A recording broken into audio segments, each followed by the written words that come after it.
আচ্ছা, একজন রাখাল কতটুক শিক্ষিত? Masters pass, MA pass, degree pass, কোনো লেখাপড়াই নেই।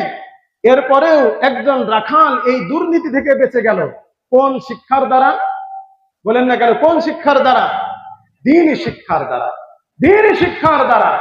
এজন্য আমরা আমাদের সমাজকে যদি দুর্নীতি মুক্ত বানাতে চাই, আমাদের দেশকে যদি দুর্নীতি মুক্ত বানাতে চাই, আমাদের রাষ্ট্রকে যদি দুর্নীতি মুক্ত একটি রাষ্ট্র ব্যবস্থা কায়েম করতে আমরা চাই, ইসলামী শিক্ষার বিকল্প আর কোনো কিছু হতে পারে না। এজন্য সরকারের কাছে আমাদের আবেদন থাকবে আজকের এই মাহফিল থেকে, আমরা সরকারকে বলতে চাই, যত তন্ত্র মন্ত্র বিগত সময়ে যে শিক্ষা ব্যবস্থা প্রণয়ন করে এদেশের মুসলমানদেরকে অমুসলিম